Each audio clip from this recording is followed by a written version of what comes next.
Good morning, everyone. Thank you very much for joining us. It's a very important topic, which is going to affect everyone here and everyone in general, healthcare, and how we can take advantage of the innovations that we're seeing today and the inefficiencies that are preventing them to actually flowing through into the healthcare system and to the population. I have a fantastic panel here today. Michael Sen here, who's head of Fresenius, and we'll be talking from the knowledge base of treating 450 million patients every year. We have Nadine, Hachach-Haram, who's done an incredible thing in figuring out how to organize an operating room, more efficiency, more productivity, better impact, working within a hospital system, very complicated. Of course, as we all know, Mansoori, who also has done an amazing thing with his integrated healthcare system. I think one of the first that is population-wide that integrates 100% of all of your providers and reaches the population, enabling prevention and personalization at scale. So we're looking forward to hearing about that. And also Deepak, I'm very happy to meet because he's in orthopedics and sports medicine, which all of us, one day, if we follow our wellness regimens, are going to need for knee replacements and other things. So a great panel and a great discussion because everyone's bringing a different angle to how we can actually help this situation. I'm Kathy Bloomgarden, CEO of Ritter Finn. I'm really honored to be with this group today. But first, let me just outline what the problem is and what we're going to look at. Number one, how are we going to make this a political priority, not just in terms of more resources, but fundamentally changing the way we look at the healthcare and look at the healthcare system? Two, what are the obstacles that are holding us back? And then three, very concretely, what can we do about it? What are the next steps? I think we all know innovation is moving at pace with AI. We see more therapies being developed, faster clinical trials. We have cell and gene therapies that are now standard of care, diagnostics that can actually find disease early. There are wearables that help us to really understand what our health problems are before they even become apparent. There's a tremendous amount that can actually change healthcare outcomes and our own trajectory in terms of healthcare today, but they're not flowing through to the population. And this is not just a question of resources. A lot of discussion about putting more money into healthcare. It is not just healthcare costs. It's more than that. And if we take the U.S. as an example, the U.S. spends about, I would say, close to 18% of GDP, whereas peer nations spend around 9% of GDP. And yet life expectancy in the U.S. is 4 years less than it is elsewhere for peer nations. It's about 82 as compared to 78 elsewhere. We have administrative costs in the U.S., which are 4 times what they are in peer nations. So we really have a system-level problem. And this system-level problem can't be fixed with some incremental moves and steps. It needs to be a fundamental rethink. It needs a new lens. And I'm really hopeful our panel today is going to give us a little bit of insight into how we're going to accomplish that. Michael, okay, you're first up.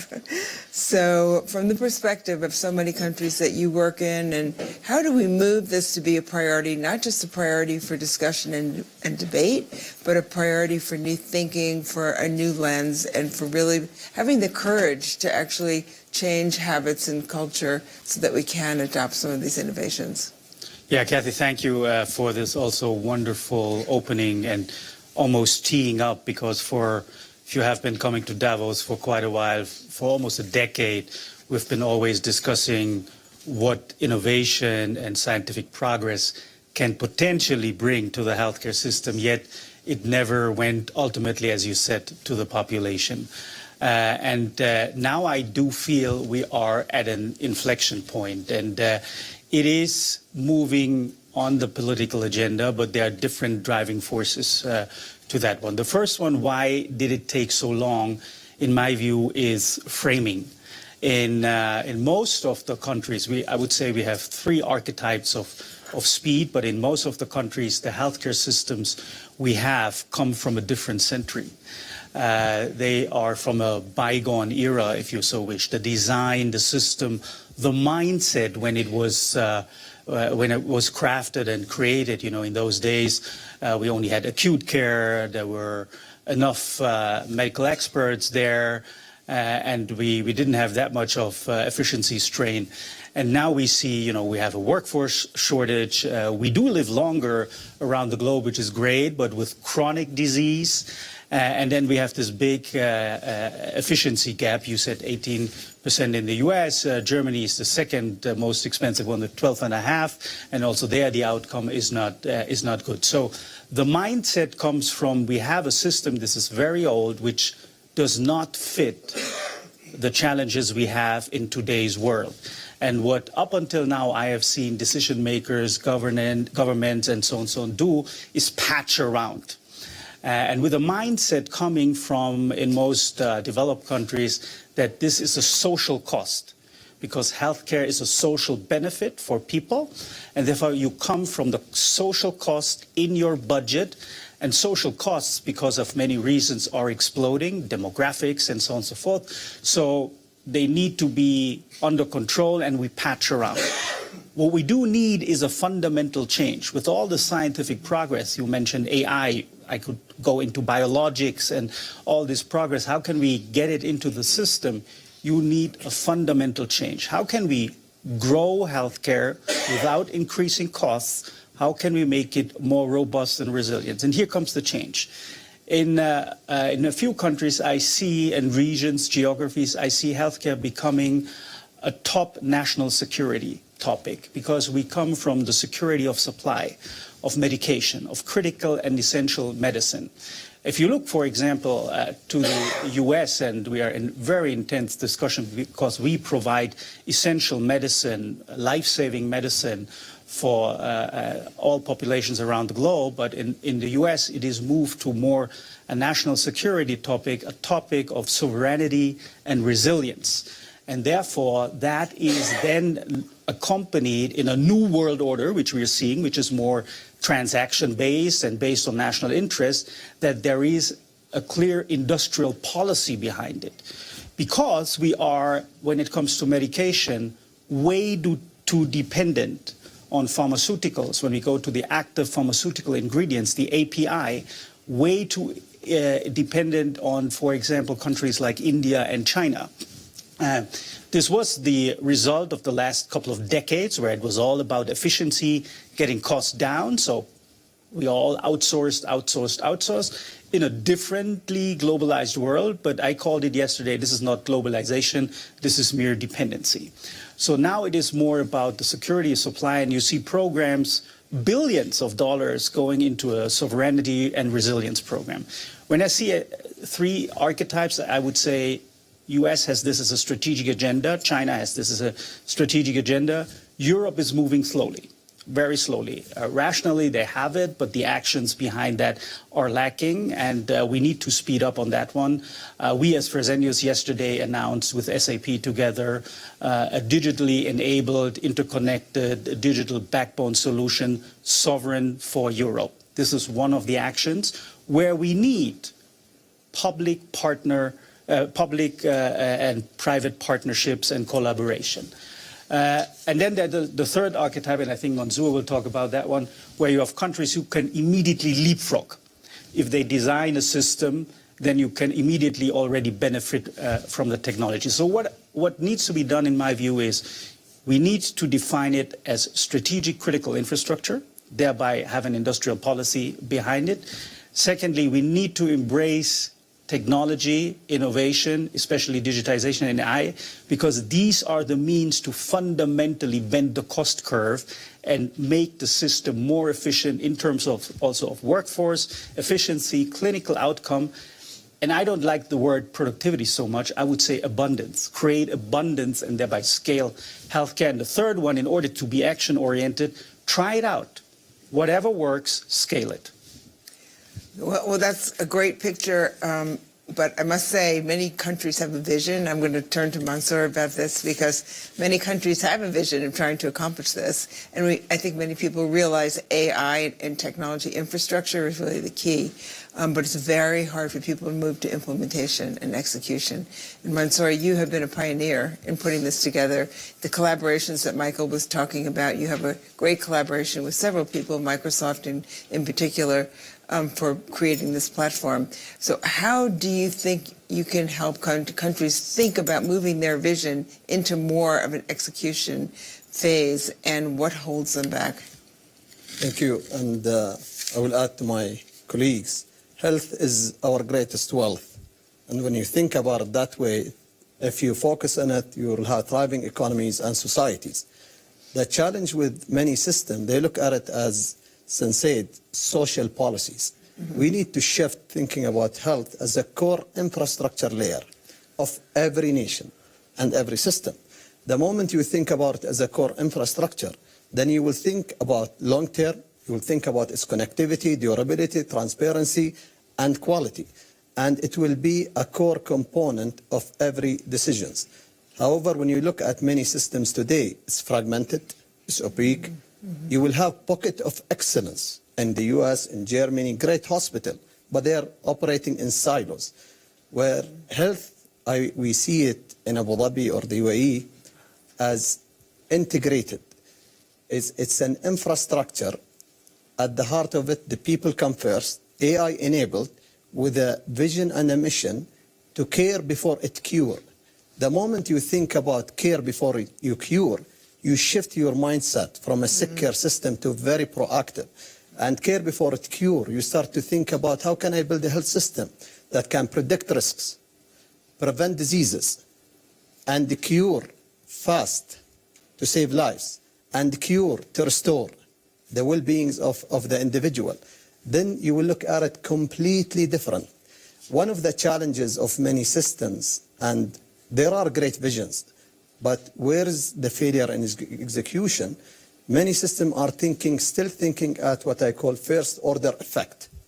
The first order effect, when you're just thinking about, let me fix this problem, patching.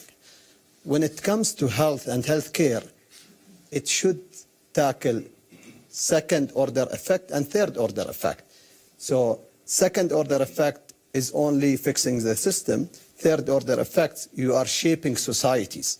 So we need to shift our mindset from fixing a problem to create a compounding effect, long term, from thinking about projects of digital into building a platform that it integrates, and from reacting to a trajectory impact. I'm not very supportive of the idea of digital health, and for multiple reasons. Digital health is only the component of enablement. The moment you think about intelligent health, it's the foresights. And foresight equal responsibility. The moment you have a foresight system, then you have a very proactive health system that can really intervene much earlier and contribute. Where many health systems failed is the willingness to try. I always say failure is the tuition of mastery. You need to fail and try and then scale. You will not scale without going through the pain. And in Abu Dhabi, it didn't happen as a magic.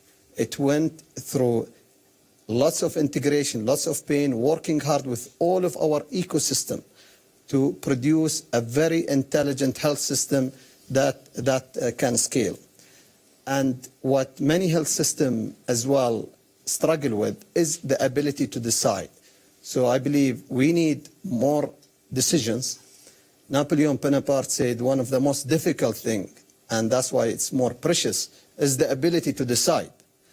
We spend our time, many health systems, in hesitation and decision. Do we have this or we have that? Do we try this? Or you should decide and reimagine your whole healthcare. You need to reimagine it to be a core infrastructure, people at the heart of it, with the concept of care before it cure, fully integrated, and keep going.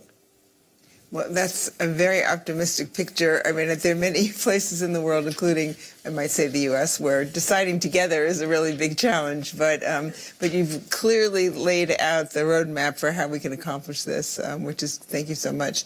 Now I want to turn to Nadine, and I must say, you know, having really achieved productivity in an OR in a large hospital system, and the experience with NHS is really quite remarkable. So how did you do that, and how did you, let's say, take this, first of all, have the decisions made that they would go forward and make the investments, de-risking and looking a little bit more long-term, perhaps, and as Michael said, a new framework for how you would really look at things. It requires not more than just an ask, can we use this software platform? It is really more of a rethink. And how did you accomplish that? Yeah, no, it's a great framing and great to be on this panel and great to be here. I think first and foremost, I see firsthand the challenges. I practice in reconstructive cancer surgery in the U.S. Is it working now? Trained between the U.S. I've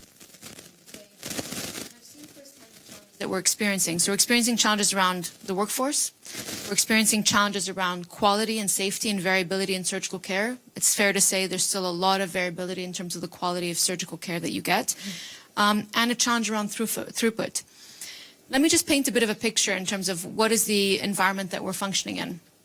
So for those who don't know, I mean, operating rooms are highly complex environments within health systems.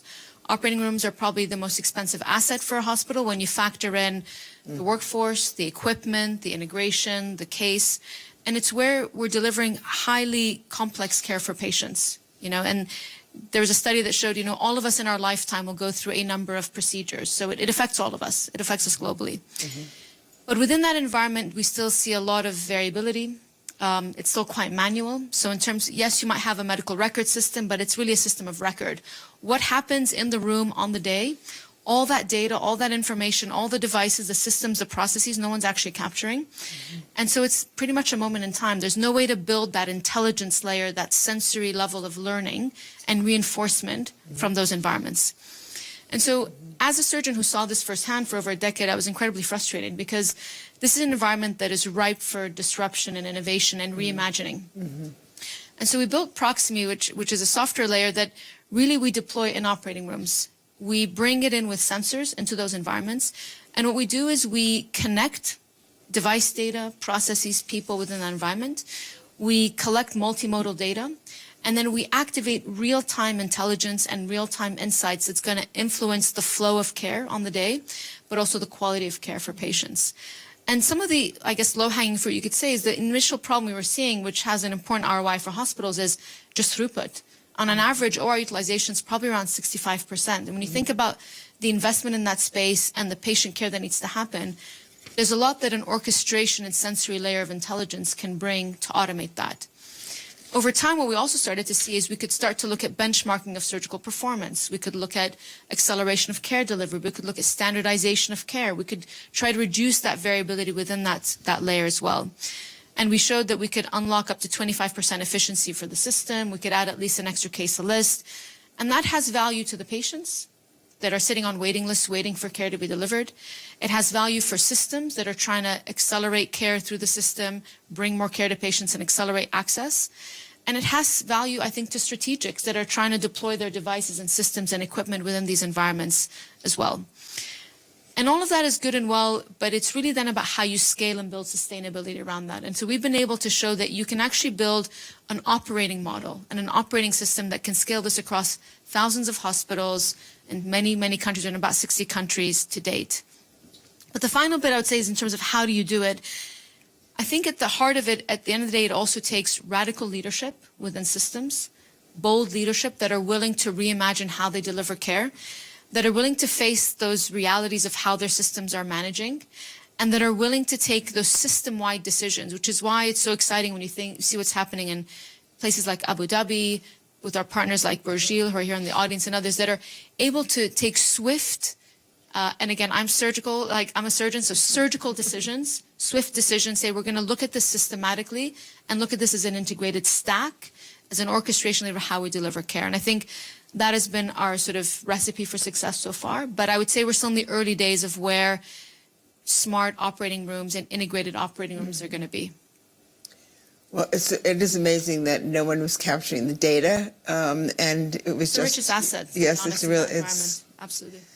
amazing. Well, let me talk to you, Deepak, and I, really understand that Medtech is getting to an incredible turning point, and you've spent a lot of your time trying to integrate it into the innovations that you're actually working on.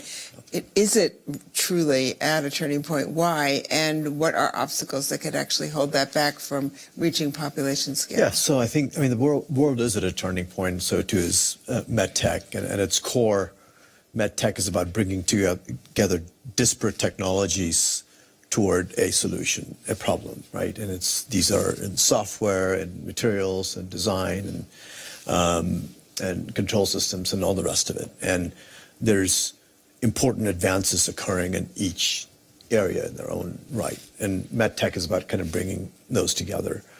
As manufacturers, we're also acutely aware of fairly disruptive changes occurring in customers and patients and governments that we serve, right? Whether in the United States, bending of the proverbial cost curve, where 18%, as you noted, of GDP spending going to healthcare at some point, as population ages, you can't continue at this rate forever. So the way healthcare innovation gets paid for and how healthcare gets delivered has changed. In other parts of the world, it's about providing access to care, where you're 1-2% of GDP on healthcare, which is clearly not kind of what's sufficient, but yet you can't, quadruple that level of spend either. So for us as manufacturers, we're aware of these types of changes, and an innovation model until recently has been built on effectively building for the United States, where the big profit pool is, where the economics are attractive, and then effectively taking that into other parts of the world. And that has served its purpose for a period of time. Now it's about evolving our own innovation models to serve a different kind of reality. And that, I think, provides an imperative for us. And at the same time, from a technology standpoint, there's been advances have been occurring for quite some time. AI is the latest thing. I think all of us see the potential for it in all different aspects, including how we develop products, but also the type of solutions that we provide to patients and healthcare systems. And I think that's the part that's very, very exciting, right? So you've got the imperative, you've got technological advances, AI being a very disruptive force, and how do we bring all of these things together? So within that, in my particular neck of the woods, in Medtech, it's historically about coming up with a new implant, a new knee or a new hip or a new shoulder. And those things are important because you've got advances in technologies and devices and anatomies and so forth that create opportunities. But increasingly, the thrust of innovation is actually in not that next knee, but rather how you enable surgeons to put in that knee with less variability in terms of outcomes. Mm-hmm. As Nadine noted, taking greater advantage of the capacity that exists, right? And actually optimizing technique. And this is where AI comes in. So a lot of our thrust now, the focus of innovation is in tech-enabled surgery. So it could be in surgical planning.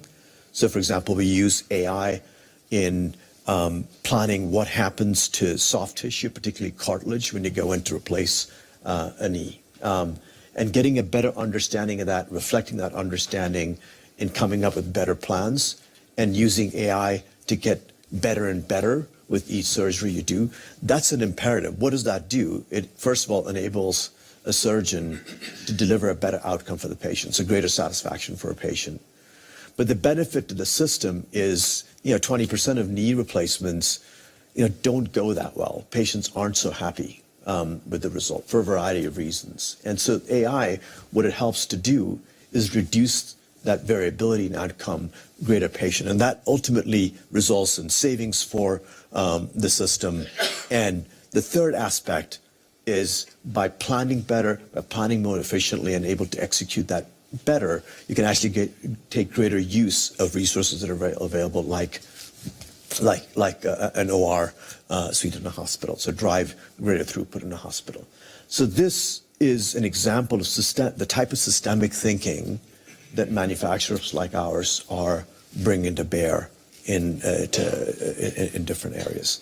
And of course, I can go on and give you other examples, but at least hopefully I've given you a sense now of how manufacturers are responding to changes that are happening, how we're adapting our innovation models, and hopefully, when we're sitting here next year, we'll be documenting all the different ways in which, we've made impact happen.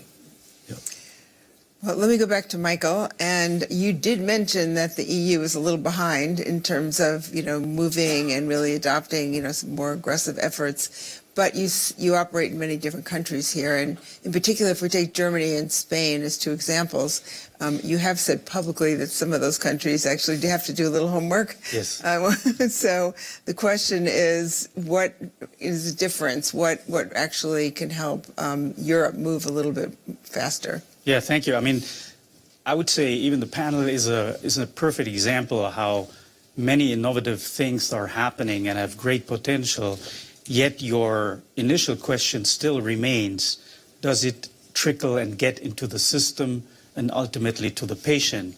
And there I see the biggest impediment, because you can have a lot of the latest topics and data-driven, let's say, decision-making and guiding in the surgery room. But if the fact of the matter is that as a care delivery institution, I'm not getting reimbursed more. I'm investing in all of these, and yes, you can make a case with better throughput and higher quality. Everybody does that, and that is also fact-based and true. Yet it did not yield into any change because the costs in the system as such are rising and rising and rising, for example, because of demographics. That's why we need to look at it from a system and policy-making point of view, and also in the first row, we have some here from other European countries. And you see in the EU, as you mentioned, we have the largest hospital chain in Spain, and we have the largest hospital chain in Germany. And in Spain, it is also, on the one hand, the willingness of the leadership team to embrace these technologies, to bring it into the operations and to focus on the patient. Everything very data-driven on a digital backbone is around the patient. And you can access the whole system from a patient point of view. You can check in before you go to a hospital, or from a doctor's point of view where there are clinical pathways in there. And whether in oncology, in surgery, or in gastro, many things are data-driven. The point, though, is the regulatory environment allows for that one. If we had that surgical theater with all the data in one hospital in Germany, I could not copy-paste that to a different hospital in a different area in Germany because there are GDPRs, data security rules, and everything. And in this case, this is all under the same EU umbrella. So in this case, we cannot blame the EU. This is all under the EU data and AI umbrella, and one country can do it, and the other country cannot do it. So this is the willingness of the decision makers to make that innovation, to increase the diffusion and adoption to the benefit of the patient. But there again, it's a leadership decision. If you talk to healthcare professionals or decision makers and they view it as a social cost, you will get nowhere.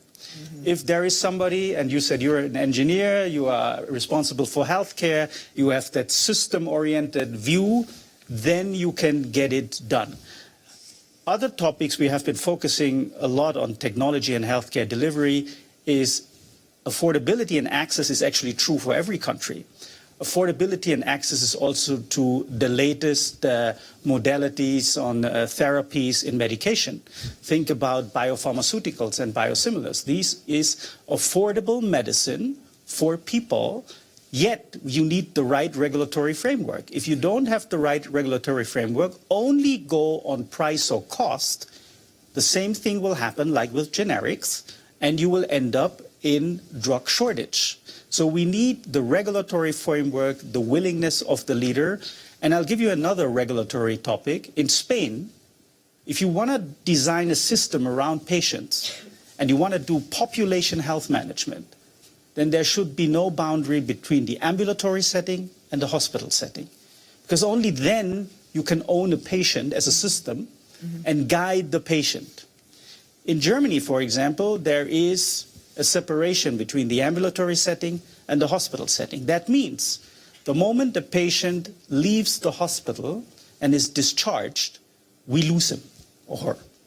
So we cannot have this comprehensive patient journey. And these are all regulatory topics where I would urge governments and decision makers, especially in Europe, because this is also the chance on a geopolitical arena to have sovereignty on healthcare with data and pharmaceuticals. Thank you. Well, by the way, everyone stick to 3 minutes. According to the culture of WEF, we're supposed to end on time, right on time. So let me turn to you, Nadine. I think we're all aware of the cost pressures. And there's a short-term cost needed when you want to invest, for example, in your software platform to transform the OR. So what kind of conversations did you have? And is it a cost issue really, or is there really something else going on? And if we can move more toward what Mansoor is saying, more of a different framework, then I think we would look at the cost structures differently. Yeah, and I think just to add also maybe one point to the previous speaker, I think when it comes to all of these transformations or these disruptions, it really is also built on sort of trust as you bring these new technologies to bear, and also data architecture. And what we often see is a lot of companies, sort of don't think upfront about the data architecture that's going to be globally accessible, knowing the constraints of the European market versus US versus Middle East. I mean, every region has their rules, their regulations, their constraints. So it's not something you can back into, which is why from day one we own the whole stack, we built a federated data architecture, anonymization throughout. So then you can start to compare data between hospital A and B in Germany and hospital C in Spain.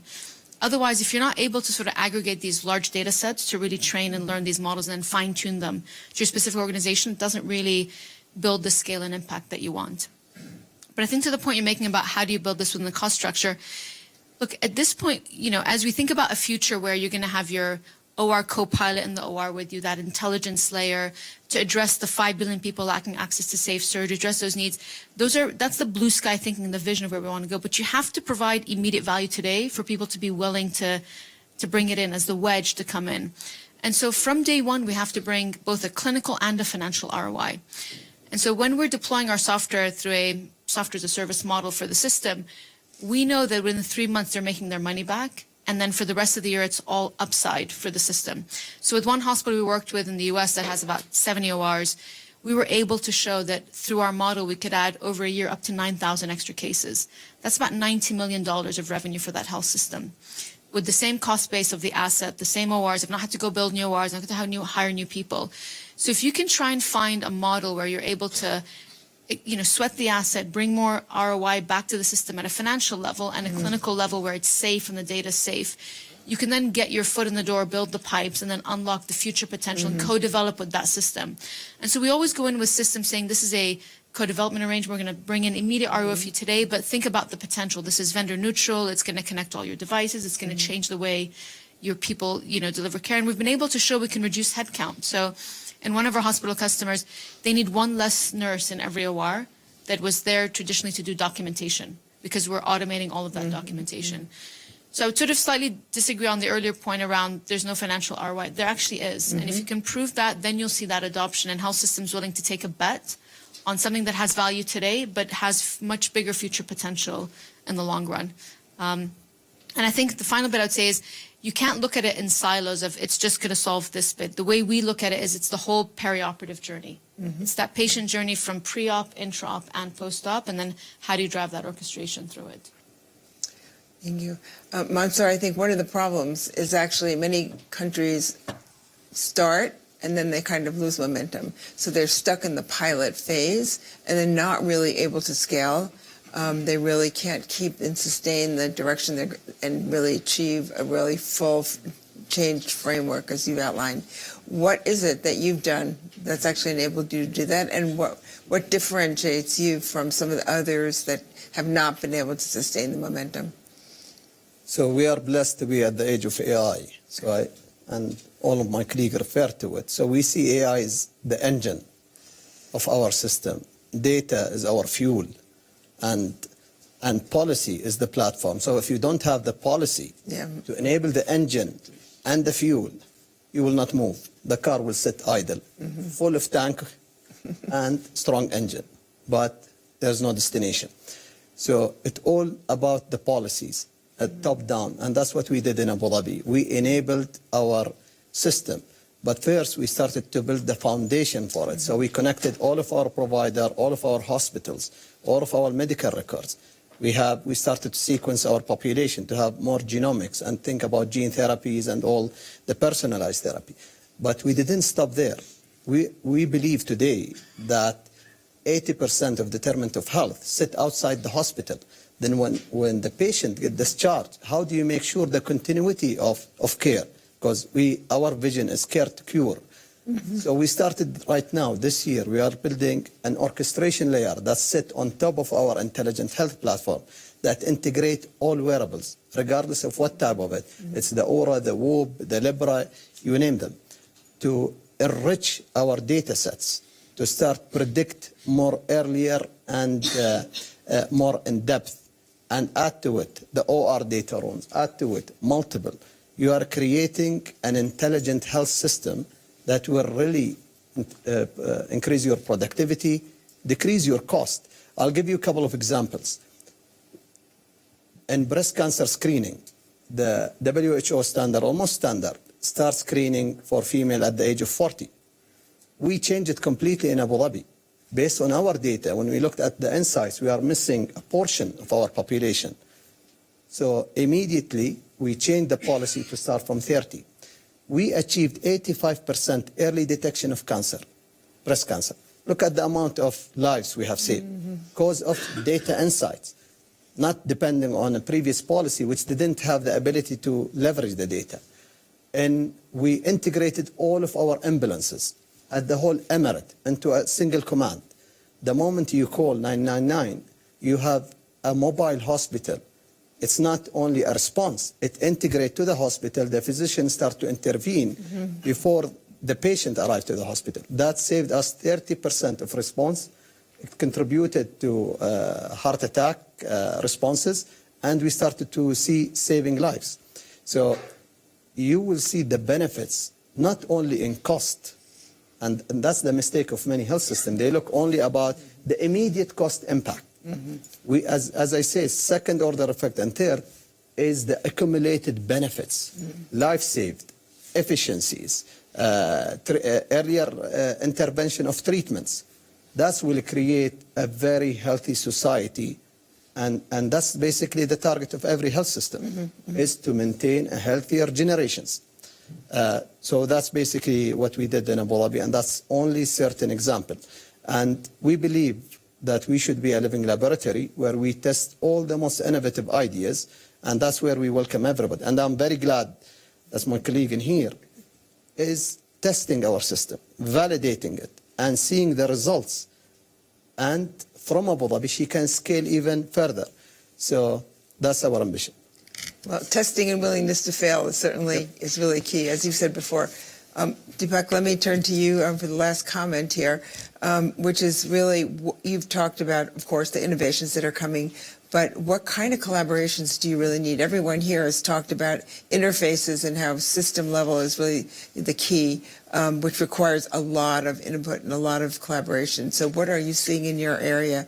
What kinds of collaboration are necessary? I mean, you put your finger on it. It's collaboration at all different levels, right? First, innovation doesn't happen in an island, right? So it's not a bunch of engineers sitting in a lab and just dreaming up different ways of doing this. You've got to first collaborate, and those of us who are in surgical fields with surgeons, broader healthcare teams. So, for example, in our wound business, it's a fairly heterogeneous care team, right? You've got nurses, you've got wound rehab physicians, wound care specialists, and like. So, making sure you've got a systemic view in terms of how you develop innovations. It starts there, clinician, healthcare provider level collaborations. The second, as has been touched on my fellow panelists here, healthcare gets delivered within a context. There's a system, there's a government system, there's a private system, and being integrated into that and having an understanding of the fundamental issues that we're trying to solve is important. And I think here as manufacturers,